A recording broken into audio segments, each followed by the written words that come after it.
नमस्कार श्रोता बंधुरा आमार गल्पेर आसरे सबाइके स्वागत। आशा करी सकले कुशले आछेन। आज आमी आपनादेर शोनाबो साहित्यिक हेमेंद्र कुमार रायेर लेखा एकटी रोमहर्षक अलौकिक काहिनी आगन्तुक। गल्पटी शेष पर्यन्त शोनार जन्य सकलेर काछे अनुरोध रइल। भालो लागले अवश्यई एकटा लाइक करबेन।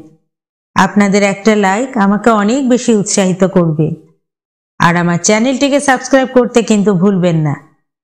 आपनादेर सहयोगिता और भालोबासाई आमार एकमात्र काम्य। शुरू करछि आजकेर गल्प। आमादेर ग्रामखानी अनेकटा उपद्वीपेर मतो। तार पूर्व और उत्तर दिक दिए एकटा नदी प्रबाहित हये पश्चिम दिके आर एकटा बड़ नदीर भीतर गिये पड़ेছে। पृथिवीर माटिर संगे आमादेर ग्रामेर अविच्छिन्न जोग आछे केवल दक्षिण दिके, किन्तु से जोगाजोगटुकु ना थाकलेও आमरा हयतो दुखित हतुम ना। आमादेर ग्रामेर उत्तर प्रान्तेर नदीर किनाराय जे श्मशान आछे ए अंचले तार चेये बड़ श्मशान आर नेই एबं सेई श्मशाने शबदाह करार जन्य दूर ग्राम थेकेও लोक आसे ओई दक्षिण दिक दिए। एखाने जे श्मशानेश्वर महादेव बिराज करছেন তিনি নাকি অত্যন্ত জাগ্রত দেবতা। যদিও তিনি যে নিদ্রাগত না হয়ে অহরহই জাগ্রত হয়ে আছেন এমন কোনো প্রমাণই আমরা পাইনি, কিন্তু অধিকাংশ লোক সেই কথাই বিশ্বাস করে।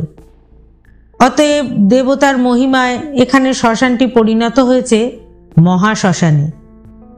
সব যাত্রীদের অস্বাভাবিক আর তীক্ষ্ণ কণ্ঠ থেকে ঘন ঘন হরিবোল ধ্বনি উঠে আমাদের গ্রামের আকাশ বাতাসকে মুখরিত করে তোলে যখন তখন।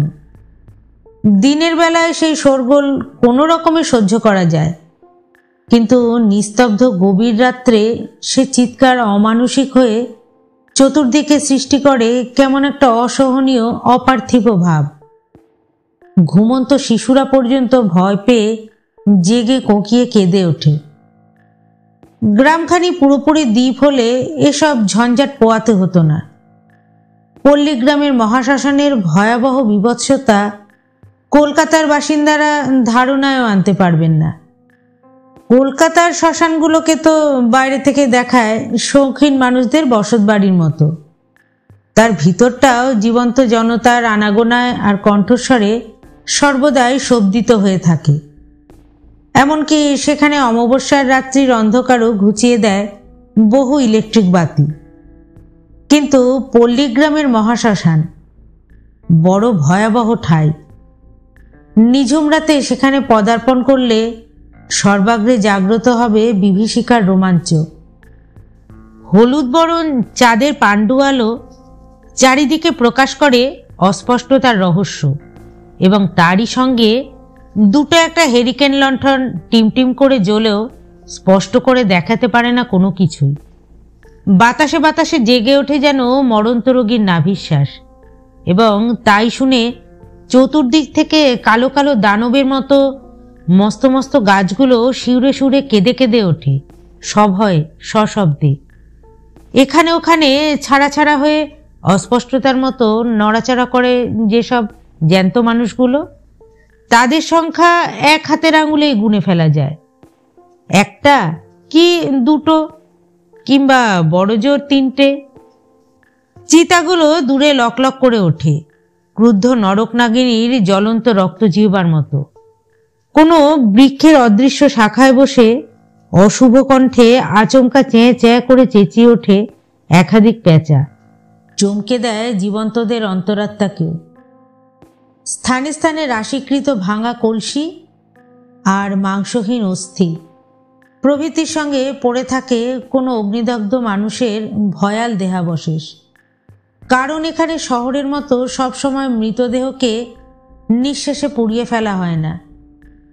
দূরে আনাচে কানাচে যেখানে যা কিছু দেখে সব ছায়া ছায়ার মতো। সেখানে হয়তো মানুষের রাত পোড়া দেহের অংশবিশেষ নিয়ে মারামারি টানাটানি ছেঁড়াছেড়ি করে শ্রীগাল কুকুরের দল। বিশ্রী চিৎকারে বিষাক্ত করে চতুর্দিক।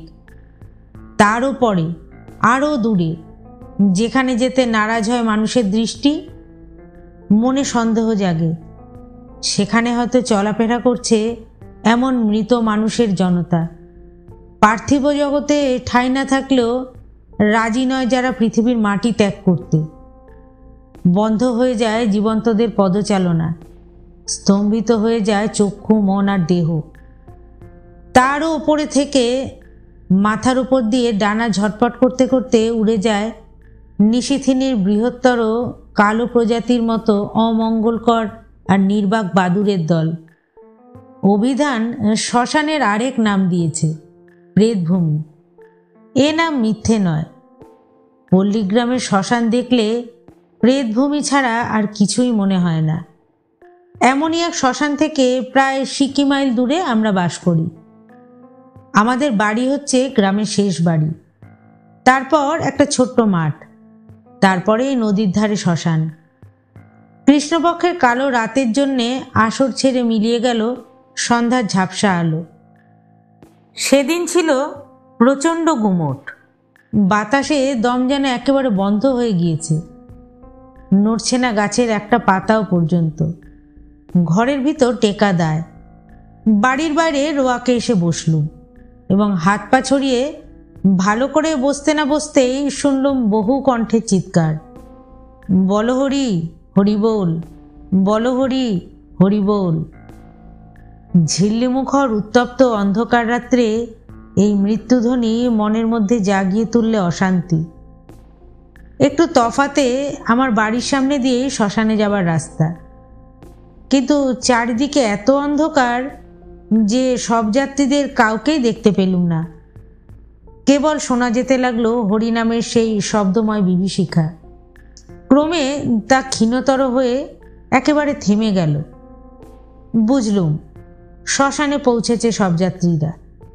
সব যাত্রীদের কণ্ঠ মৌন হলো বটে, কিন্তু পল্লীগ্রামে রাতের কতগুলো নিজস্ব ধ্বনি আছে।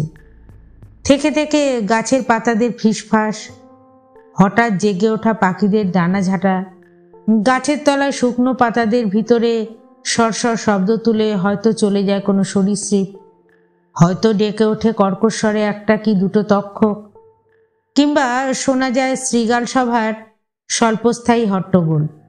এবং এ সবের ওপরে সর্বক্ষণ জেগে থাকে ঝিঝি ঝিঝি করে ঝিঝি পোকাদের এক টানা আর্তনাদ। বেশ খানিকক্ষণ ধরে একলা বসে বসে শুনলুম সেই রাত্রির ধ্বনি। তারপর চোখের পাতা জড়িয়ে আসতে লাগলো তন্দ্রার আমেজে। উঠি উঠি করছি, হঠাৎ যেন অন্ধকার ফুঁড়ে একেবারে আমার সম্মুখে এসে দাঁড়ালো একটা সুদীর্ঘ ছায়ামূর্তি। এমন আচম্বিতে, এত নিস্তব্ধে তার আবির্ভাব যে চমকে না উঠে পারলুম না। আমি শুধালুম, কে? অন্ধকারে দেখতে পেলুম মূর্তির চোখ দুটো চকচক করে উঠল। সে অত্যন্ত গম্ভীর আর শুষ্ক স্বরে বলল, ক্ষুধার্ত অতিথি।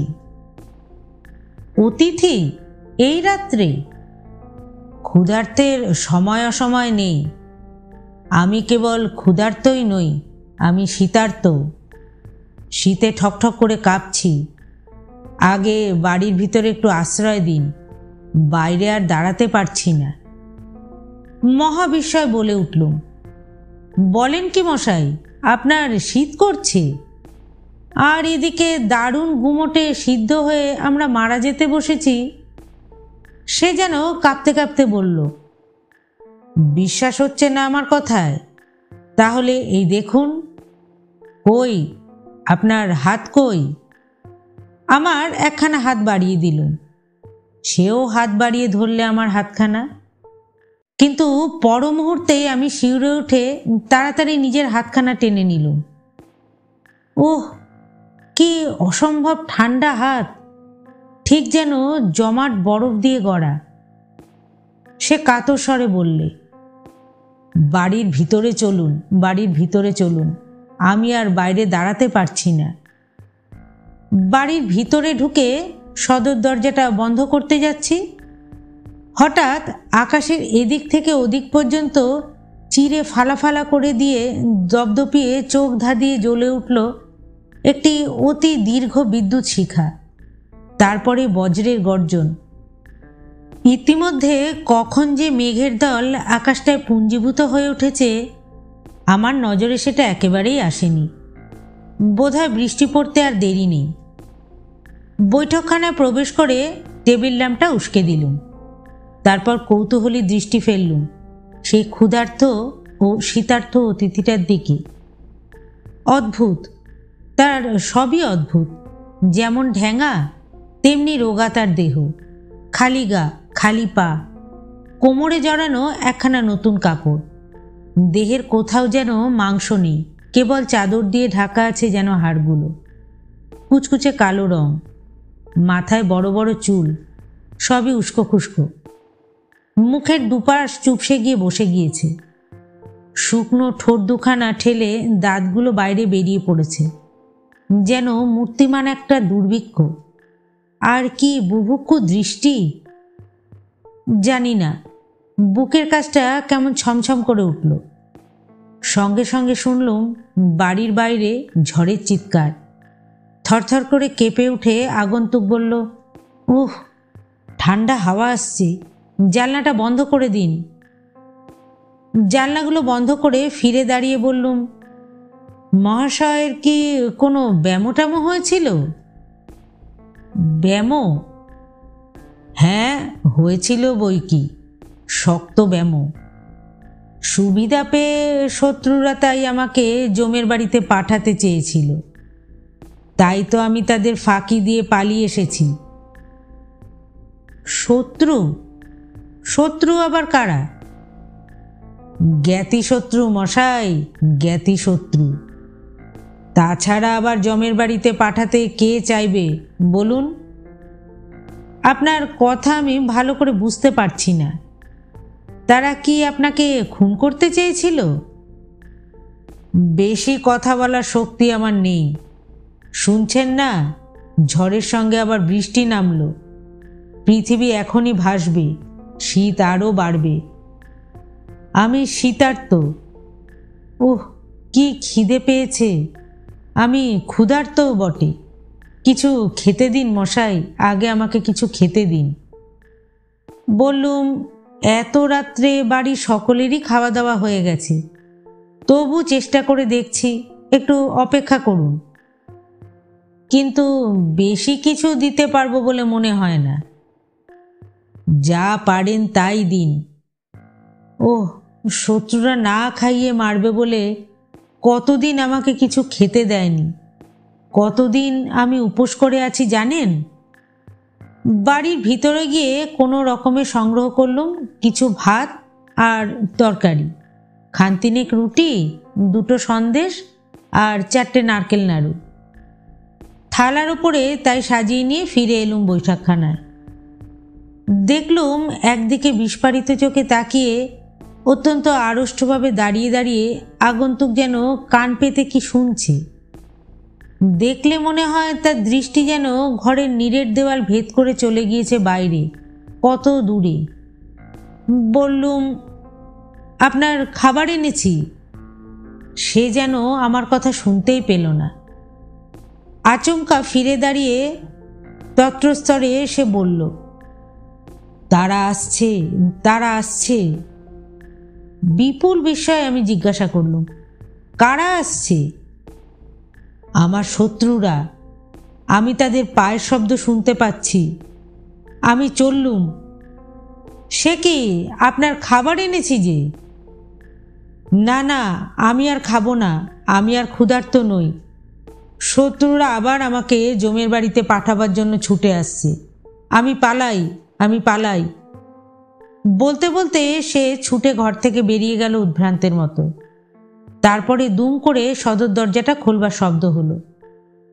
হতভম্বের মতো খাবারের থালা হাতে করে দাঁড়িয়ে অবাক হয়ে ভাবতে লাগলুম, কে আশ্চর্য লোকটা? পাগলাগারদ থেকে পালিয়ে আসেনি তো? সদর দরজার কপাট দুখানা ঝোড়ো হাওয়ায় দুমদাম করে একবার বন্ধ হচ্ছে, একবার খুলে যাচ্ছে। তখন পৃথিবীর আর সব শব্দ একেবারে স্তব্ধ হয়ে গিয়েছে ঝড় বৃষ্টির দাপটে। দরজাটা আবার বন্ধ করে দেবার জন্য এগিয়ে যাচ্ছি, আচম্বিতে দেখি ৬-৭ জন লোক সবেগে দৌড়ে এসে হুড়মুড় করে বাড়ির ভিতরে ঢুকে পড়ল। হেরিকেন লণ্ঠনটা তুলে ধরে সবিস্ময়ে জিজ্ঞাসা করল, কে? তাদের একজন বলল, আমরা শ্মশান থেকে পালিয়ে আসছি। পালিয়ে আসছেন কেন? এমন দুর্যোগে শ্মশানে কোনো মানুষ তিষ্ঠতে পারে? ছুটতে ছুটতে এই পর্যন্ত এসে আপনার বাড়িতে আলো দেখে এইখানে ঢুকে পড়েছি। তাহলে আপনাদের সপ্তাহ শেষ হয়ে গেছে? না মশাই, না, আমাদের কপাল আজ বড়ই মন্দ। সব শ্মশানে রেখে পাশের জঙ্গলে কাঠ কাটতে গিয়েছিল, কিন্তু ফিরে এসে দেখি খাটের ওপর থেকে মরা অদৃশ্য। আশ্চর্য ব্যাপার মশাই, আজব কাণ্ড।